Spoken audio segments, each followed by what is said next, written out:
Bismillahirrahmanirrahim. Assalamu alaikum everyone. I am Dr. Iftikhar with the third lecture in the course of quantitative techniques. First of all, I would like to refresh your memory about the previous lecture, and now I am sure that you are convinced that this is the more important for your research purpose. First, I would like to give you that in the first lecture we started that how the quantitative techniques works. And it was a systematic procedure, and there were more than 6 or 7 points, and we found that if we follow the steps, then ultimately our research is completed. In the previous lecture we talked about the variables, their types, probability, and the derivatives. So I would like to just give you the remembrance about the variables, and currently we are talking about the ratio scale variable. Ratio scale variable, just I will give you the 3 conditions again, and you will come to know that the next variables we can find by lapsing 1, 2 and all these conditions. The simply first condition was that the ratio of any 2 values of the variable should be meaningful. The second was that the difference of the 2 values of the variable should also be meaningful, and the third was that the values may be ranked, which is higher and which is lower, or which is greater and which is the lower. Then we went to the probability side. Although we touched the very simple concept in the probability, and I will be using on later stages, that's why it was purpose to give you a small information about the probability. I am sure you are now aware of the basic concept of probability.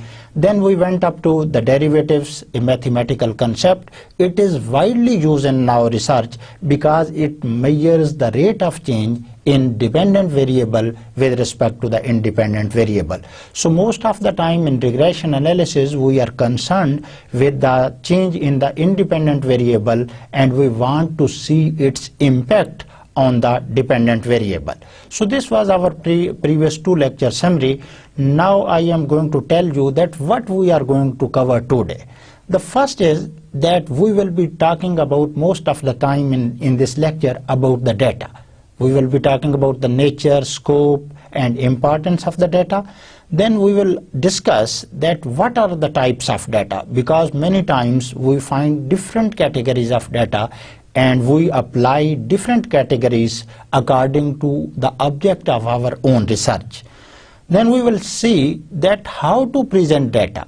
Most of the time people ignore the importance of this, that how to present data. If you have done a good research but you are unable to present in a proper way, it means your effort is not as standardized as it should be, and it will not be as appreciated as its quality is there. So the presenting is now an art. Nowadays you are looking, if for example you see the advertisement, it has significant effect on the people who are viewing this advertisement. If the same advertisement we give in a different ways, we come to know that their impacts are different. So similarly I will be concentrating on very minutely and very minor things that the students and particularly the researcher ignore, because these are the non-technical things, and we are just in the phobia that we have to go for the just more and more technical and complex and the model and such kind of things, but we ignore the very small things that it has a although they are small, but they have a significant effect on our research, because we just do not keep the research with us.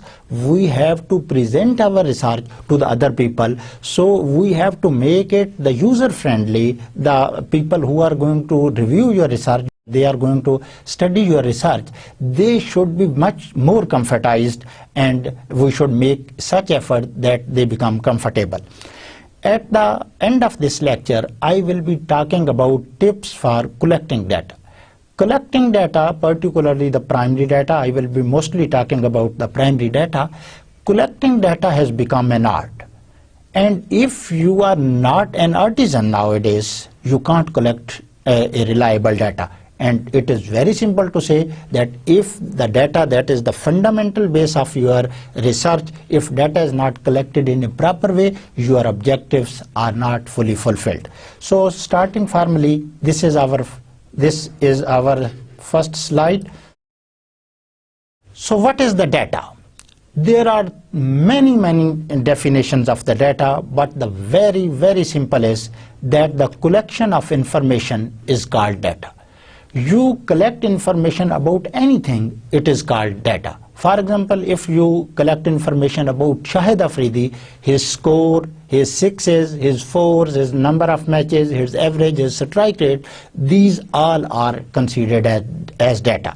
Coming to our relevant field, if you are the management student, if you are the finance, if you are collecting data, there are how many branches in Pakistan of banks, what are the deposits of bank, were the profits in 2012. This all is kind of information that you are collecting. So the collection of information is simply called data. Most of the time we are confronted with two types of data. One is the primary data and the other is the secondary data. We will be talking about some different kinds of data also. But at you can say at the higher level, at the broad level, we can categorize data into two major categories. The first is the primary data and the second is the secondary data. What is the primary data? Or you can say it has not gone through a rigorous statistical analysis. It is in the raw form and it is collected by you or your colleague for your research purposes. And it is very objective specific. For example, if you want to make a research on the child health care, there are data available that shows in the different surveys, different printouts. If you take that data and do the analysis, that is the secondary data. But if you are not comfortable that and you still think that data that is printed is not enabling you to achieve your target, you try to go to the field and you make questionnaire and you collect the information on the child health care. This is called the primary data. I will be talking about the advantages as well as disadvantages of the primary as well as the secondary data. So now what is the secondary data? Most of the researchers in previous time have been using the data that is the secondary. Secondary data means that it is already available in some specific form in any printed book. For example, if we take the economic survey of Pakistan on yearly basis, you will come to know that the data is there for many variables, starting from the GDP, taxes, investment, FDI, agriculture sector, yield, production, many things about this. So all this information is included in a book that is called the Pakistan Economic Survey. So this is the secondary data. This can be used and many studies are using the secondary data for their purposes. So as we will go through the pluses and the minuses of pros and cons of primary and secondary data, we will come to know that which data is more preferable for your research point of view. It is not a rule of thumb that we should either use the primary data or the secondary data. It is your research objective that helps you in deciding that whether you have to choose the primary or the secondary data. So what are advantages and disadvantages? What primary data advantages? I will be talking about first the primary data advantages. Exactly elements are collected. Elements means variables. So what this says that in primary data you are objective specific. You know that on which variable you are going to collect data. So no time and no extra money is wasted on collecting the other variables. The second advantage of this primary data is that intervention can be tested.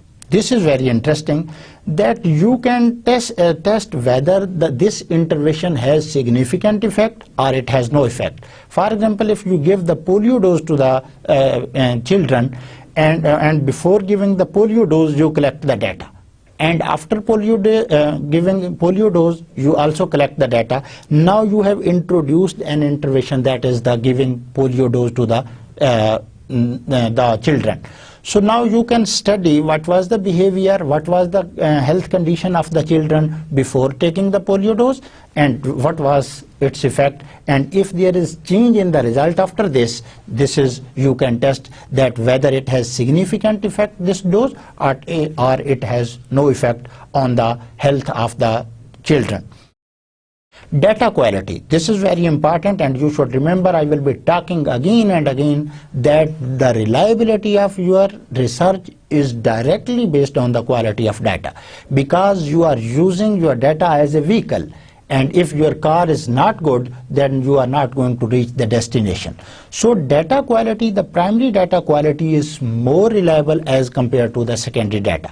It doesn't mean that the secondary data is not reliable, but secondary data is also reliable because it is also collected on systematic basis. There are experts that collect this data and through some specific and systematic methodology.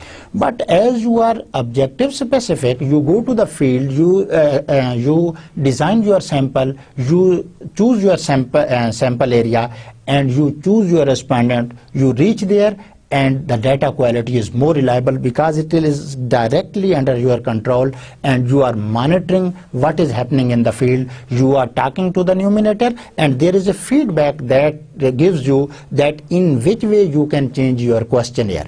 In secondary data, there is no flexibility. Once it is collected, we have to accept it at any cost, and we can do nothing about this. But here the data quality improves over time because the feedback is introduced in your questionnaire, and you make the data more reliable. The next quality of the primary data is that the minimum number of missing values, because you are concentrating on just your specific variables, and now you are getting most of the values against your variable. Although there is sometimes non-response rate that some people do not respond to your questionnaire, but we exclude them and we take the other values, and there are very, very small number of observations that are missed. For example, people may skip question number 2, 3 or 9, and it is very rare. Most of the time when a person fills the questionnaire, most of the time he is going through all the questions. The next benefit or advantage or plus of the primary data is this is more relevant sample selection. For example, one size doesn't fit all. For example, if you study, we conduct a study for the whole population, it gives a whole population of Pakistan, it gives a general view. It doesn't give a specific, but if you look, you can see that our areas are much different from each other. Nowadays, you are looking that there are in KPK, in Balochistan, in Punjab, there are different custom rites and rituals. So we have to be very specific, and in micro data, or you can say the primary data, more relevant sample selection. And the last but not the least, this is the adaptability. In secondary data, we will say that there is no adaptability. Adaptability means here that you can adapt the feedback information from the field. Because when you are sitting in the room, you are studying the review of literature, you are copying the questionnaire, you are abstracting your relevant question according to your study plan, your objectives, you have made a very good questionnaire, but when you will go to the field, the ground realities and the textbook situation is different. So when you will go to the ground reality, you will come to know that it is much different from the textbook theory. So now you will be adding information, and this questionnaire is adaptable. So the primary data has the benefit of adaptability. It may be adapted according to the situation or information that is coming from the real ground realities or from the field. Now I will discuss this advantage at the end, but now I am coming to the secondary data. Secondary data is have also many advantages. The first advantage is that it is less expensive. On the left hand side, the primary data, it is very costly. You have to travel, you have to spend time, you have to spend money. So this is very expensive, and unless and until you have enough resources, you are unable to conduct this research. On the other hand, secondary data, it is very, very less expensive, because you go to the library, you go to the internet, and you find the information, and it is very, very cheap, and you come to know that you use this very cheaply. Less time consuming. Time is also money. The most important is the time nowadays, and it is becoming more and more important. So time is also money. It takes much less time. For example, if you want to take the data of Pakistan GDP from 1947 to 2012, it is just a matter of minutes. You go to the economic survey, you take the series, and you just add it into your computer. And now there are soft copies, statistical tables available that are in the soft form. You can copy from there in a very small time. But in primary data, this facility is not. You will have to spend lot of time and resources. The secondary data has more range. It covers more range of variable. If you go to the secondary data, for example, Pakistan Economic Survey, it includes many number of variables as compared to your primary data, because the primary data is very limited. Although you are sample specific, you are targeting your population in a very proper way, but at the same time you can't collect data a large number of variables. So this facility is only lies with the secondary data. Even your primary data is financed by World Bank. It is still, we say that it is in a limited form. But if you want to see the secondary data, the GDP, you have now data available, secondary GDP of all the almost about 200 countries. The last one is no responsibility about quality. This is very interesting.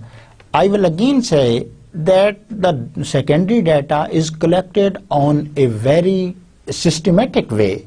There are methodologies that are used, but ultimately if there is some problem, then no, it is not your responsibility that the data quality is the problem. So you will have to take the data as it is. You cannot amend this. This should be used as it is. Now I am coming to the disadvantages of both, and I will be just talking about only one disadvantage for the primary data and one advantage for the secondary data. What is the disadvantage of primary data? It is unethical. Very interesting thing. What this means? It is not all the time unethical, but sometimes we are going to touch the topic that people think that this is unethical. And the other thing is that we are consuming their time, and time is money. So in this way, to some extent, we can say that this is unethical. On the other hand, if we come to the secondary data side, the disadvantage of advantage of secondary data is missing values. For example, if you see the contraceptive use in Pakistan, you will see that for many years the values are missing. So although there are methods, we can extrapolate, interpolate the values, take averages. I am not talking about how to do this, but still it can be done. But it is the problem with the secondary data that many of the observations are missing there. Some more types and more relevant to you, some types of data. So first is the cross-sectional data. So what is the cross-sectional data? This is data collected at one time. Remember that it is only one point of time, and it is about many objectives. Objectives are many, but the point of time is only one. I am just showing you, and just see that, for example, if you want to see the data of GDP of Pakistan, GDP of 2012, and this is one point of time, here you can take the countries Pakistan, you take India, you take Nepal, and many other countries.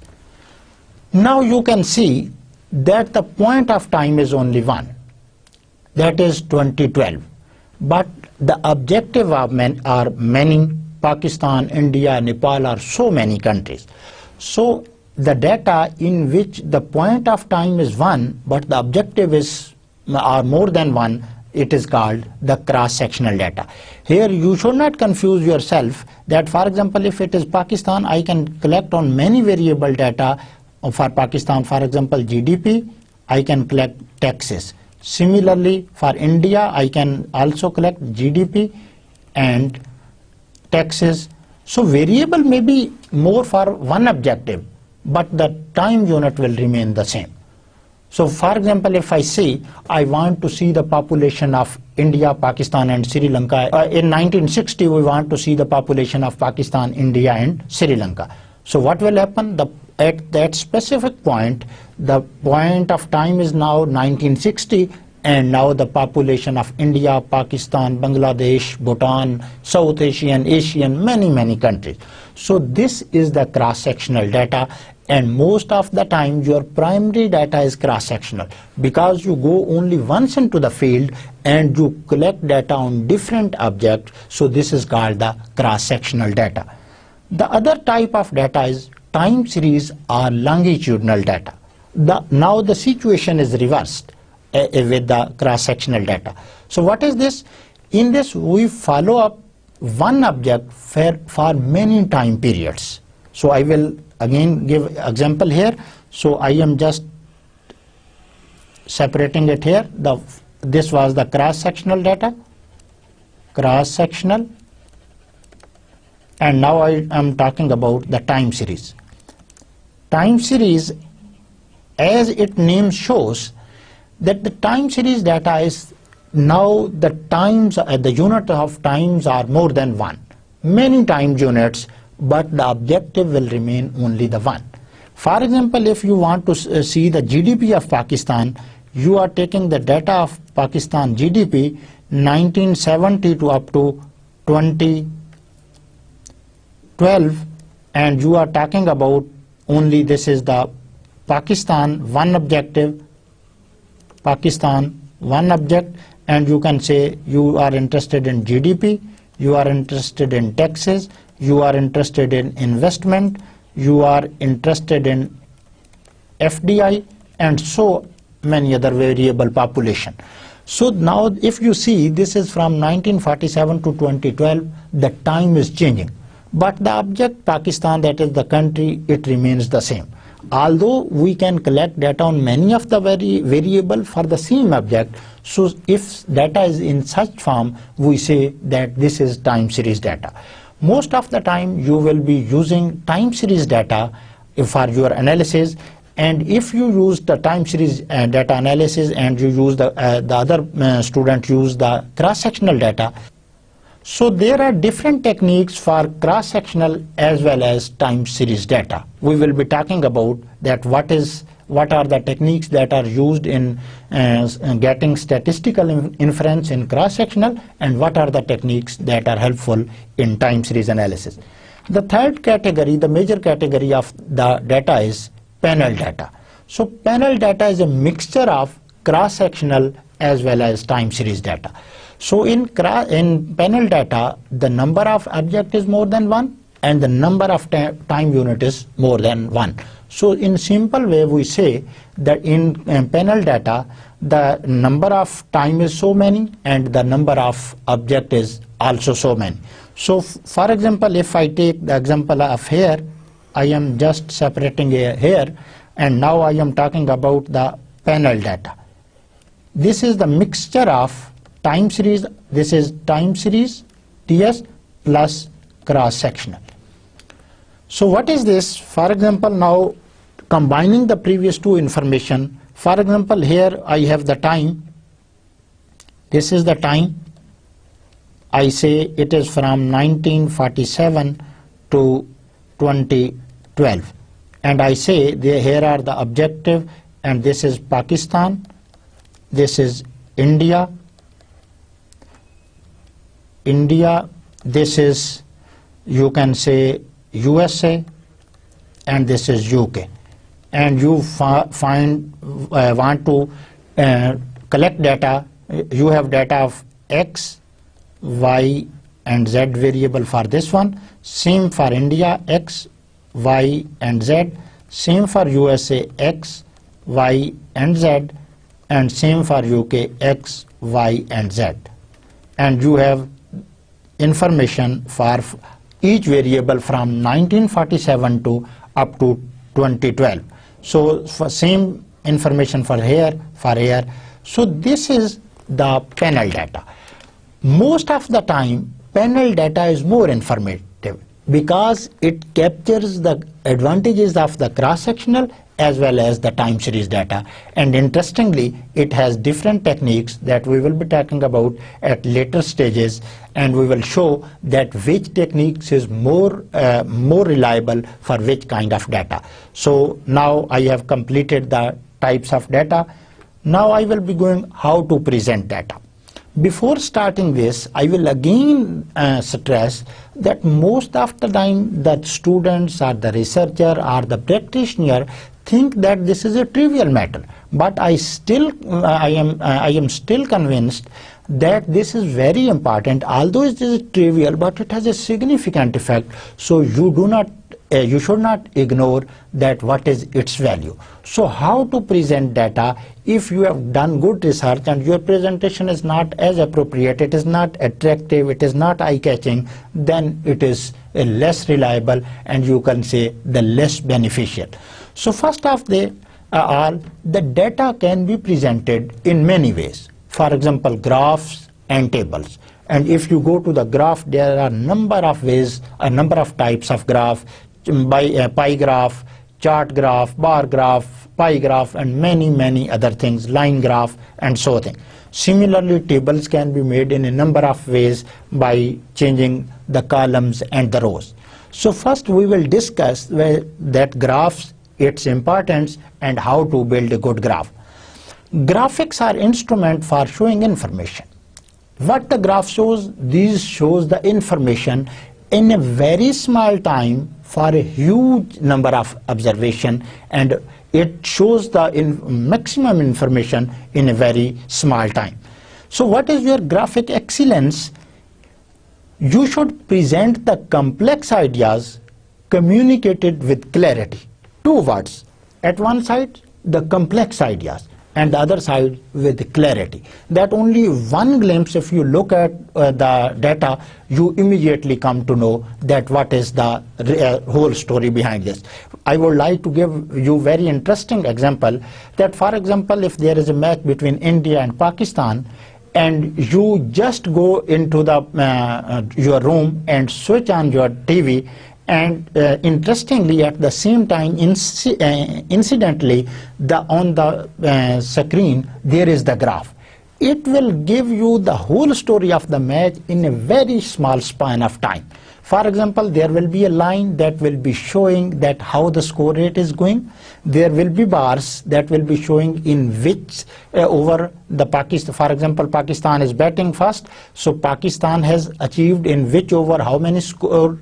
Then there will be a ball that will show the wickets on the graph, and you will come to know on which score your first wicket fell, on which score the second, and so on. Similarly, if, for example, after you sit there watching TV after 50 overs, and we suppose that the Nasser Jamshed has scored, the new man has scored century, then there will be a wagon wheel that will be showing in which area Nasser Jamshed has scored, how percentage of his total 100 scores. So it will tell us which area it is has the strong to the Nasser Jamshed. For example, if in the offside it scores 60% and on the onside it scores 40%, so the 60% shows that the Nasser Jamshed left-hander is very strong on the offside. Then there is further bifurcation, and we can guess from this. So what was my objective to tell you this story, that what is your graphic excellence, that you should make the graph in such a way that it conveys the more complex information in a very clear way. The precision is very important, because just adding more and more information and irrelevant information into the graph, it spoils the graph. It makes the graph less useful. What the thing that is that which gives you the viewer the greatest number of idea. now there is an optimization concept. This concept is now being used in every field of discipline, but it is the economic concept that you maximally utilize your resources. Resources are limited as the number of over is limited, and every team want to make maximum score within the 50 over if we are talking about the ODIs. So what the same is here, that you have to give the more and more in areas. 4 words are very important here. I would like to highlight those words. The first is, if you see here, that it is, first is here, that the greatest, this is greatest number of ideas. You want to give more and more information, and look at here, shortest time. You have very limited time, and what you want to spend less in minimum words you want to use, and smallest space. So this will make the maximization or the optimization of your resources. So the precision is also one of the characteristic of the graph. Now some of the rules of thumbs for making graph. The first is, it should be integrated. The information should not be independent. It should be linked from, if you are using the information from left to right, it should be integrated, that as the viewer go through the different, go through your graphs, he comes systematically, he comes to know systematically that from where you started and ultimately where you reached. The second is, induce the reviewer to think. It should induce the reviewer or the observer to think about, he should be able to deduce some of the information from this graph. The next is, make comparison. Most of the time we use the graphs for the comparison. I will be again rushing back to the same example of the Pakistan-India cricket match. When India is batting, we suppose that Pakistan batted first and now the India is batting. So what this means, now there are 2 graphs. Now that is making the comparison. We will come to know that at this stage, for example, after the first power play after 10 over, Pakistan scored 60 for 2, and the graph will also shows, for example, it shows that India 70 for no loss. So it shows that the India is going comparatively better, and similarly at different stages we will come to know. So you should make the comparison of the information. For example, if you are talking about the GDPs of the Pakistan and India, you should compare in one column Pakistan, the other India. At this side there will be variable GDP taxes, and the viewer or the observer will immediately come to know that this is the comparison. If you write this information at the left, you write the Indian information at the right, and you add up and stuff your graph with other information, it has no value. Be simple as possible. You should be very, very simple. Do not try to impress the people by complexity of your graph.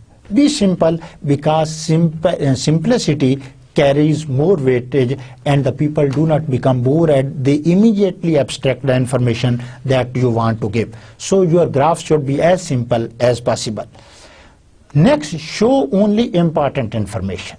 This is very important. What the researcher like you, the students, they want to add more and more information for 2 purposes. The first purpose is the number of pages will increase. The other is that the people or the viewer will impress that you have added the more information. But it is not true. It is a misperception on the part of researcher and the student. We have also gone through the same stage, and we know that this is the psyche of the students to impress in an indirect way. So what you should just concentrate to your relevant information. And in graph, you should give only the relevant information. If you stuff your graph with many of the information, it will hide the important information, and ultimately the objective will be over. Some food for thought, presentation of data. First of all, when you are presenting data to giving, you are writing or presenting, who is the audience? This is very, very important. One size doesn't fit all. For example, if you are going to present a graph before the technocrats, it should have some different kind. But if you are presenting the same graph to the people that are not as much technocrat as the previous people, so you should make it in another way. So the audience, who are the audience, this should be noted, and according to the audience ability, capacity, efficiency, you should change your graph. If you will be showing same graph to same people, all the people, it will have no relevance. So you should be very, very smart in this way.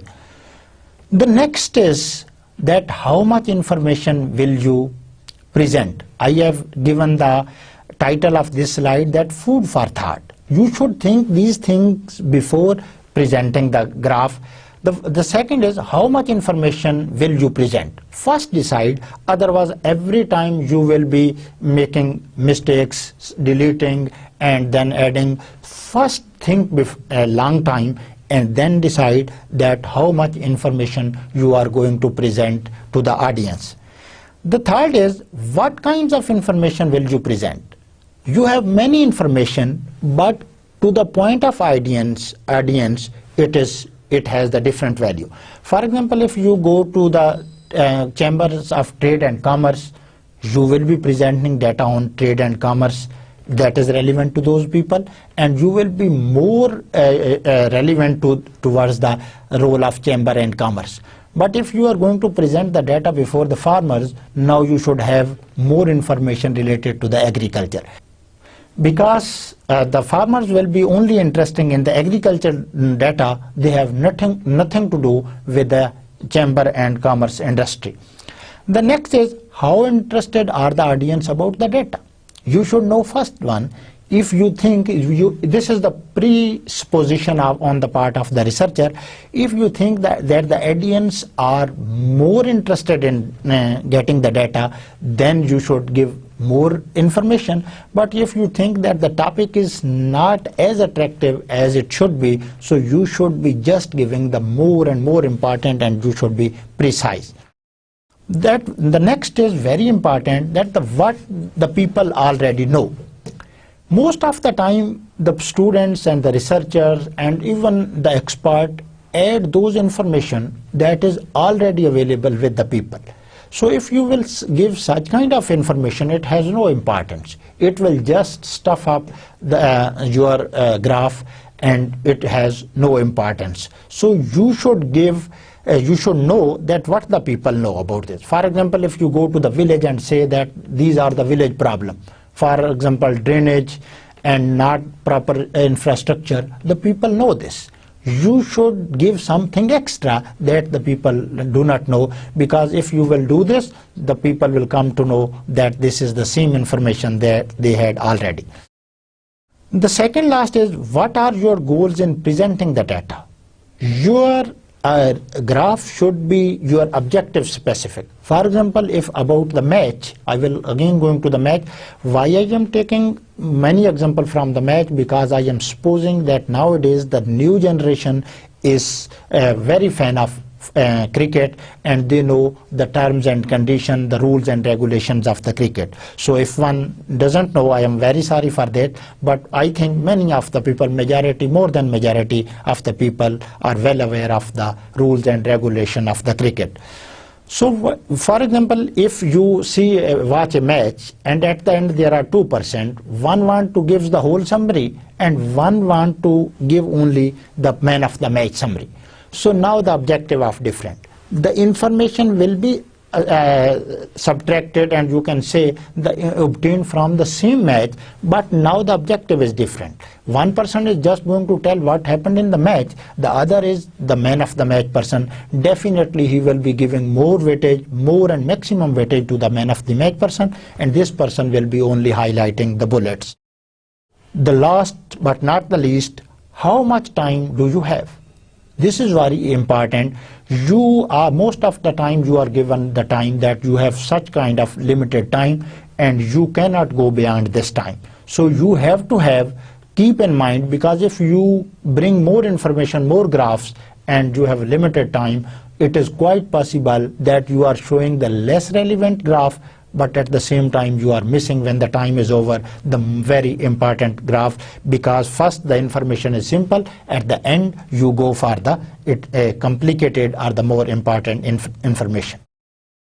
This was the graph. Now I will be a bit quick and speedy because I have given much information about this, that what is the tabular presentation. Now that was the graph. Here is, we are talking about the table, rows and column. The first sentence is interesting, that an informative table supplements, it makes more strength to your dissertation, thesis or manuscript rather than duplicates. Most of the time it has been noted that the tables are only the duplication of that is written in the text, but it should not happen because it conveys a very bad message to the reviewer, or you can say the observer, that the same information has been duplicated and there is duality. So what you have to do this, you should in your text you should give the general bullets, but in table you should add more information that it could make more strengthen your manuscript. Rules of thumbs of making a good table. I will be now a bit quick because most of the thing I have already explained. It needs the comprehensive and descriptive title. The title should be in words and it should be self-explanatory, because before going into the detail of the table, the viewer or the observer should know that what about this table is. If your title and the information in the table is mismatching, then definitely it is not conveying the idea that is written on the top of the table. So what you have to do, your table should have a title that should be self-explanatory. For example, I have given 2 or 3 examples here. If you look at here, this is variable. You should mention there that the data is about this variable. So I was talking about the title. So what I will say, first you should add the variables. For example, I say that the GDP of Pakistan, this is the variable. When I see that say that this is the GDP or taxes, these are the variable, then I will say that this is the geography. I can say for Pakistan, India, Bangladesh, Nepal, Bhutan, USA, UK, many countries, and I should also mention that for what time I am doing this. So for example, I give the title, the GDP comparison of South Asian countries from 1970 to 2012. So the GDP variable is included in the title, the regions, the South Asian countries, and the time is also included into the title. So your title should be self-explanatory. I am stressing that your title should convey the message that what the reviewer is going to see through the table. The second is write justify numbers in table. Most of the time it is common practice on the part of the practitioner and the students that they ignore. They do not justify in one column the numbers that are on the extreme left, in the other are on the extreme right, and in some of the columns or in the rows it is in the center. So after adding your information, you have to justify this. Either the number should be on the extreme right, or it should be extreme left, or in the center. So you will have to justify this. The third is use commas to delineate thousand. This is again important. Sometimes you add very large information, for example billion, trillion, for such kind of thing. If you think that you have to add the all number, so after 4 figure 1000, you should put the commas. For example, here if I want to write this one, I would write this one, and this one. So this is because if you do not put the commas, the reviewer or the observer becomes irritated and he is unable to understand this is. Now it is very simple to see there. The next rules of thumb in making the tables is use numeric signs where necessary. For example, sometimes you need to use percentages, you need to dollar signs, so you will be doing this do not avoid this. Put the signs where it is necessary. If your figure is in the dollar form, you can put the dollar, and if it is in the percentage, you should percentage, rather than writing the percentage, you should put this sign. The next is always use the same number of decimal places. This is again very important.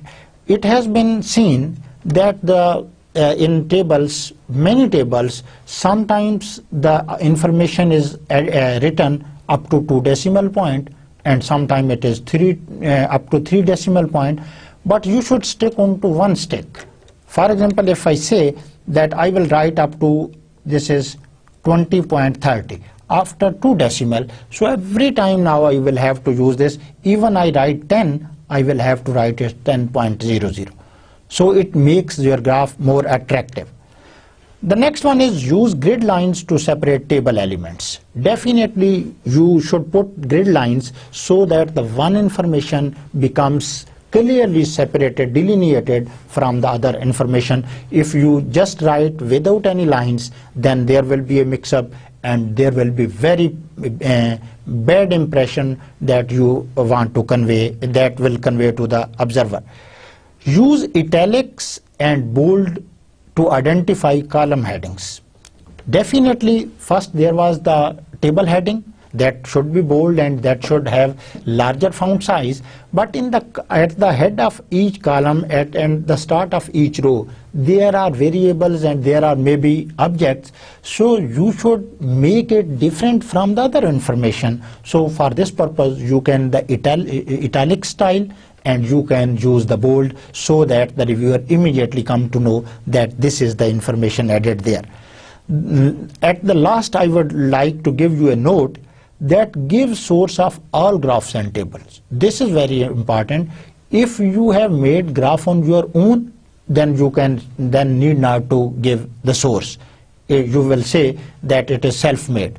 But if you copy from Economic Survey of Pakistan, from any IMF book, IMF or World Bank report, you should at any cost give the source that from where you have gotten this table.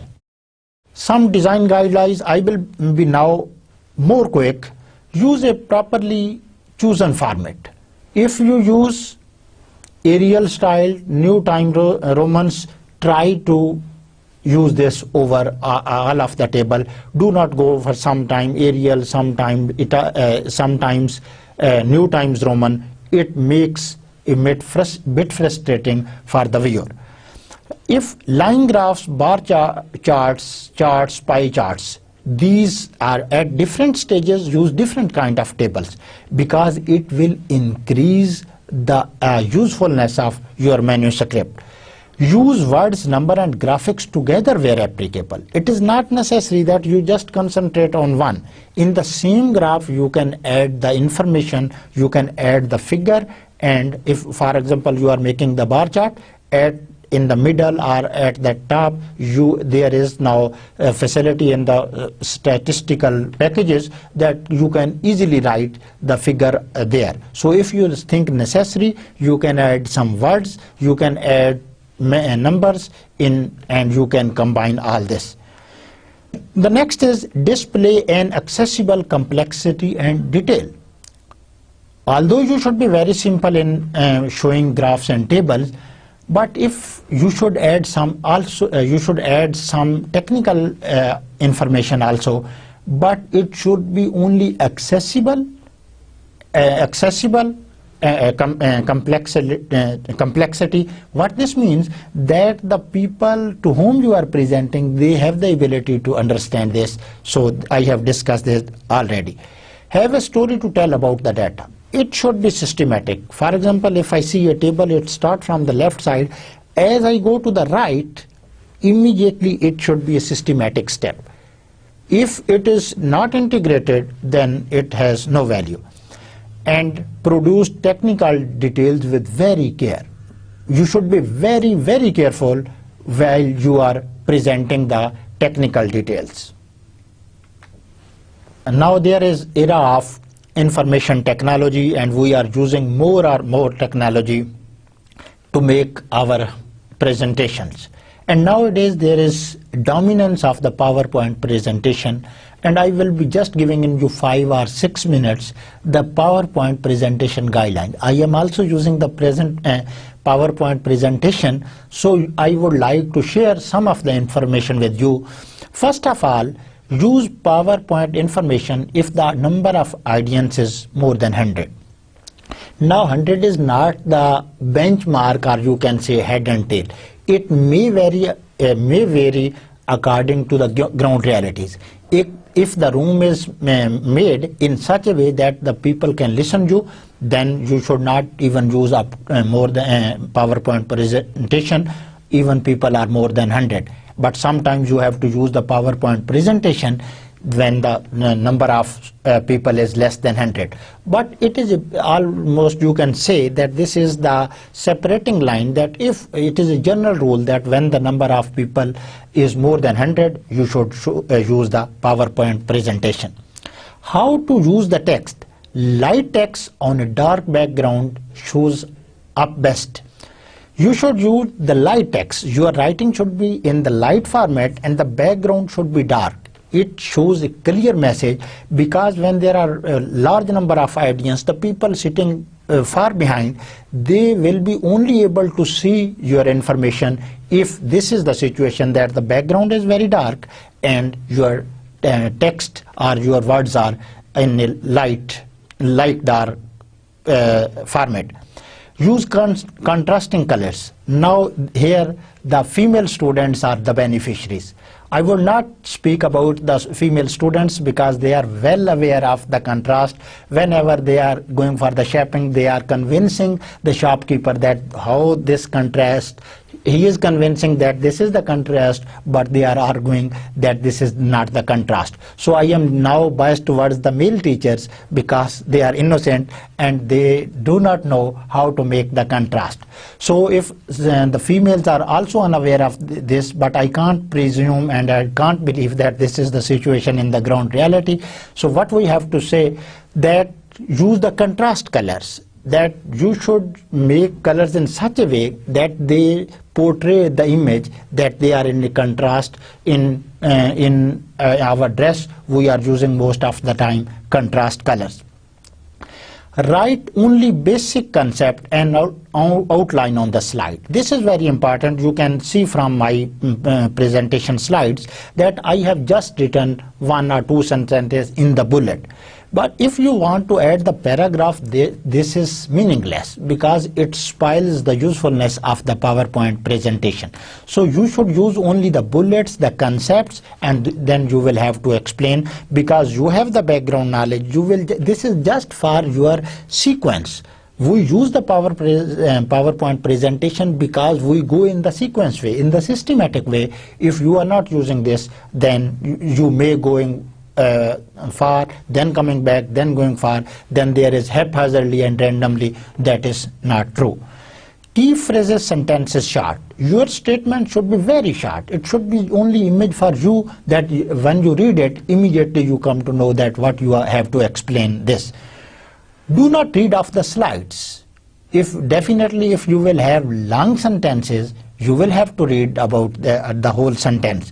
If it is in the bullet form, you will not feel much of the difficulty. As the slides open, you will see the slide and you will be doing for this. And use large font size. In the PowerPoint presentation, make more slides. If you use the larger font size, definitely on the PowerPoint one slide you will be giving less information. So increase the number of slides, but do not reduce the font size. Most of the time we are using the 18 points or larger size for PowerPoint presentation. Now the components of a presentation, it is a journal. You can see it is just abstracted from the previous discussion. Title, it explains, it should be eye-catcher, it should be attractive, it should be simple, and it should be self-explanatory. I have done this in detail, no need to explain further it. The start. Well begun is half done. your start should be very attractive. You should show some of the picture, you may show some of the quotation from a well-known person, you may start with the joke. So this is the first slide, that the start should be very good. Present findings data. Systematically present what you found and what is what are your findings about your research and what did you learn. This is more important. You should tell the viewers that how and what you have learned all from this exercise, so that they are convinced that this is very important. And at the end you will have to give summary, as I will also give summary after this lecture, before completing this lecture. So summary is very important, that gives the viewer the whole story in a very short time. Now the very interesting and very important topic, the surveys. This is related to the primary data. A survey involves interview with a large number of respondents using a pre-designed questionnaire. Three things here that involves the interviews. Interviews with a large number of respondents. Respondents, the people to whom you access for you getting your information. And this is very important, that I already underlined. This is that pre-design. You should have pre-designed questionnaire, although you will be getting feedback from there, but you should have pre-designed questionnaire. 4 basic survey models. There are other survey models, but 4 are very basic. The first is person-administered surveys.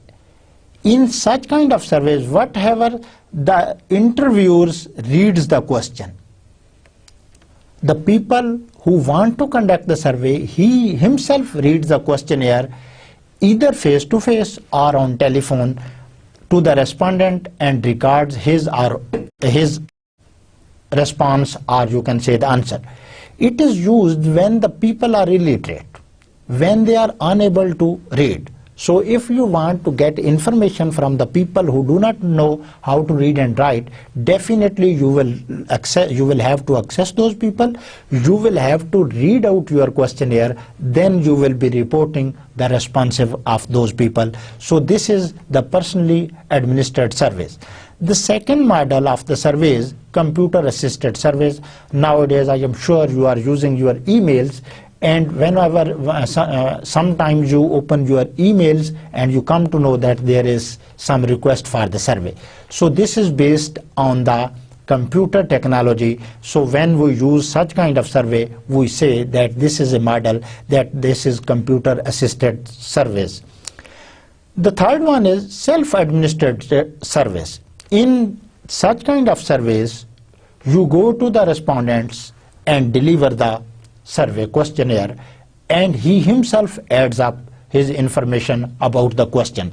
So in which situation this becomes very important?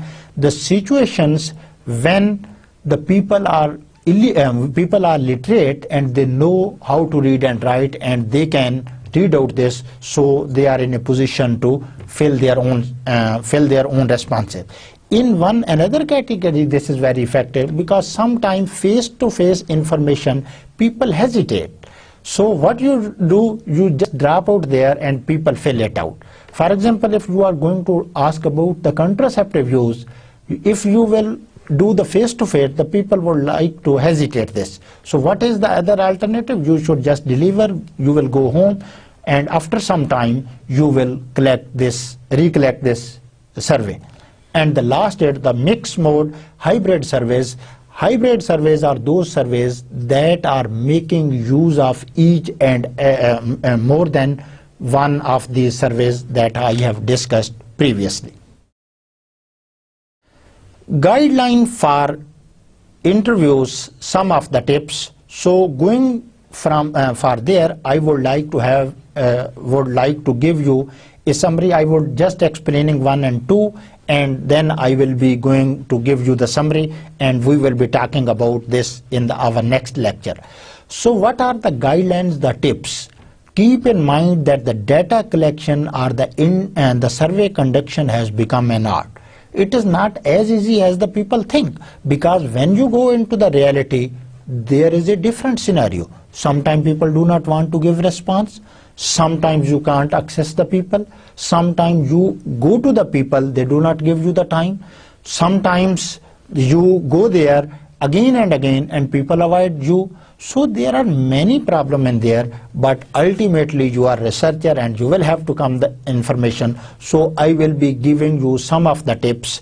I think we should be covering this in the next slide. I would like to give you the summary of our today discussion. So what is the summary of our today discussion? If I go to the slide summary, the importance of data. We started from what is the data. Simply speaking, it may be repetition, but very simple in one sentence, that this is the collection of data. Collection of information about anything, about any object, about any objective, subject, whatsoever. The collection of information is called data. Then we started two basic categories. First was the primary data and the second was the secondary data. Primary data means you or your colleague collect in the specific context of your objective. You go to the field, you collect information from there, and you come with up. In other words, you can say still the data is in the raw form.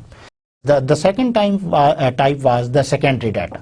What was the secondary data? This is in the printed form. It is available in many of the reports. For example, Pakistan Economic Survey. Then we came towards the cross-sectional. Cross-sectional data means the number of unit is only one, but the number of objects is more than one. Keep in mind that most of the time the students are confused that for one object and the one time period.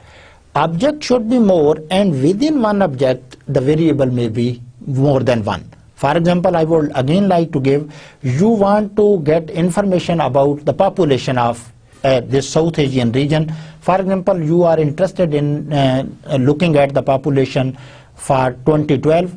India, the population variable, you can add the other number of female, number of males, three variable in the headings of, under the heading of India, Pakistan, Sri Lanka, and so on. But the point of time is only one, that is the 2012. Then the other was the time series data. In time series data, situation reverses.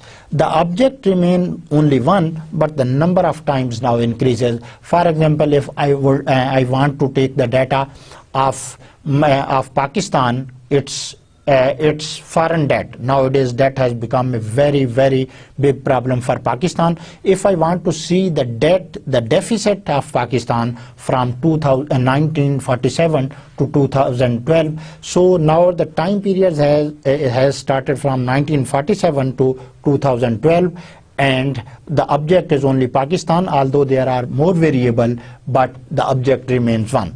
Then there was the last category we studied, that was the panel data. Panel data is more informative because it combines, it is a hybrid of cross-sectional data and the time series data. So it absorbs more of the information, and it is very useful to imply, if available and if possible, the time and the panel data. Keep in mind there are different techniques. That what is the estimation we will be talking about in later lectures, but what is there are different techniques for the estimation of panel data, time series data, and the cross-sectional data. Then when we want to how to present data, this was a very, very easy topic today that I discussed today. And I am sure that you will be now well aware of the benefit of this, that do not ignore this trivial thing. It has a significant, major and important effect on the efficiency of your document. So what was this? Simply we said we started from the graphs, and we give some of the example. The graphs should be very simple. It should be very clear. It should convey the information in a very systematic way. And it should be easily comprehensible to non-technical people also, and it should be keep on changing when you are going from one population to other. The one size doesn't fit all, that every graph is suitable for every population. No, this is not the situation. Then we came towards the table. What are the table? These tables are the information that supplement your text. What this means, that do not duplicate the information there. If you will duplicate the information, it means you are just increasing the number of pages. It should, in the context, you are writing the general things, but in table, after writing, you reach a situation and you show that the more information is available in that table. So only give the more important information into the table, and details should be also there. It should be in a systematic way. It should not be disintegrated. The first information should be relevant to the other information, and there should be comparison between the object, and you should be, I would like to give only one sentence again about the title. The title should be self-explanatory. Three things should be remembered in your: the variables about what this table is, the geography about which population or which area, and the third one is the time for which period you are comparing these things. You should use the italic and the bold where necessary, and you should make your table more attractive. Then we came towards the survey, that what are the kind of different survey. We studied the self-administered, and we studied the hybrid of these surveys. This was very simple. So I would like to thank you all for listening me. This is all from me for today on the topic of data. We will see you in the 4th lecture. So goodbye and Allah Hafiz. Thank you very much.